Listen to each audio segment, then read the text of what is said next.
The aim of this exercise is to see whether Oxford City has a sense of place, driven by the concepts set out by Gordon Cullen in his book Precise Townscapes, observing 9 elements: contrast, surprise, closure, views, here-ness, there-ness, public-private space, deflection and capture.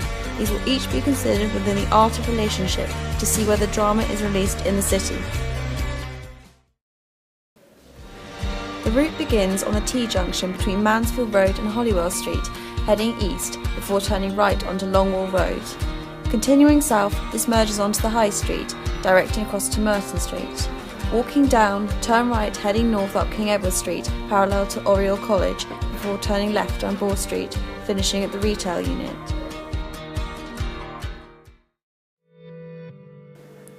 Standing at the junction between Mansfield Road and Holywell Street, one can see the sharp right-angle corner on this building deflecting the flow of traffic.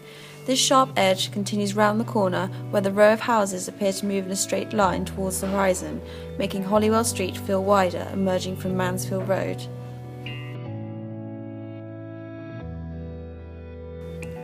The end of Holywell Street is met with a gate acting as a barrier, giving a sense of pedestrian closure emerging onto Longwall Street, where there is increased vehicular activity.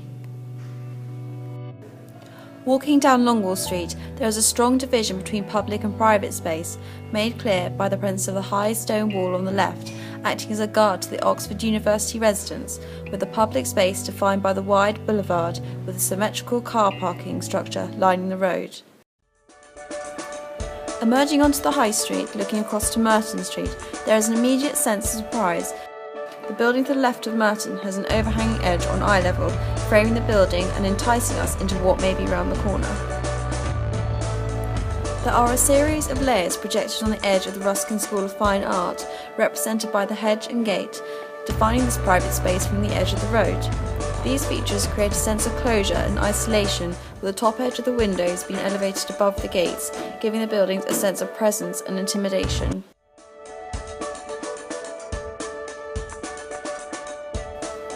With the degree of space in the frontage of the U-shaped building and the defining feature of the clock raised above the bottom edge of the roofline, this gives a sense of intimidation, with views into the space leading our vision into the centre. As set out by the British planner Thomas Sharp, the main gates, as a predominant feature, seem to deploy out from the side of the road to then dominate the scenery prima facie when looking round the corner to the building, then recede back in the picture to be replaced by the hedgerow. These features subject to our perception, acting as frames for the building.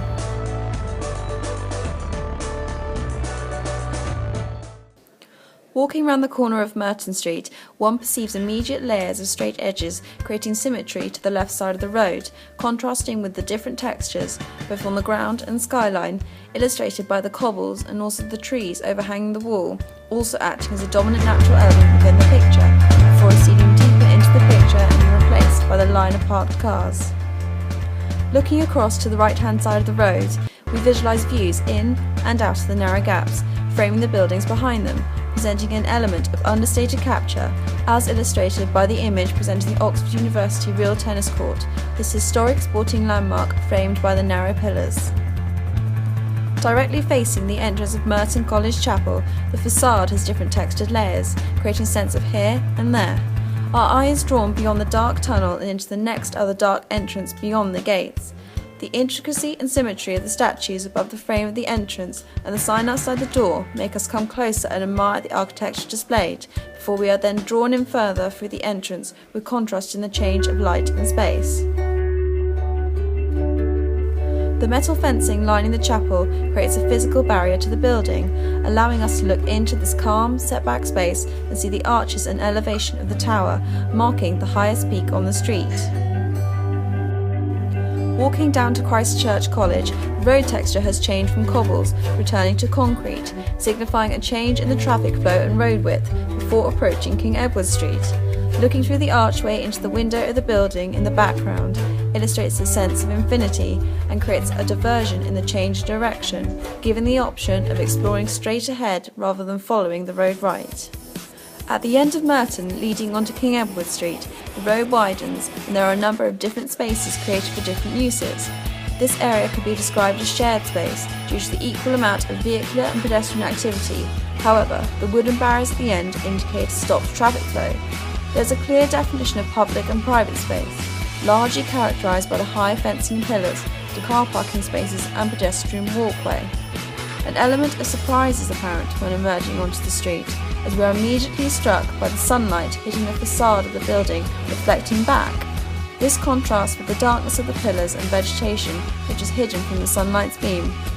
The roof edge on the left-hand building leading back onto the high street gives us a sense of here and there, as we are drawn round the corner back to the retail occupiers and increased activity of the high street, with the right-hand building also being angled so as to direct our perception. However, drawing our attention to the right of the central building, there is a side alley, with a tree marking the entrance to the narrow space, creating a sense of capture and drawing our attention to another route and mysterious space. Looking down Boar Street, the pillar on the left and bay windows on the right create a defined edge of the lane as it narrows down towards the Bear Inn. The stones lining the edge of the pavement and the building, together with the alternatively textured raised pavement, deflect where to walk, with cyclists being directed down the middle of the road where the smooth concrete surface is. The building at the end of the lane appears to be a dead end, with the facade of the Bear Inn facing directly towards us, enticing us into what is inside this building. Facing the Bear Inn, one can see the high level of pedestrian activity from the right and also notice the change in style of buildings to the left with the curve of the road, changing to modern developments with retail positioned and set back across the road. From this townscape exercise, I believe Oxford satisfies the functions and recreational activities of the people who live, work and visit it.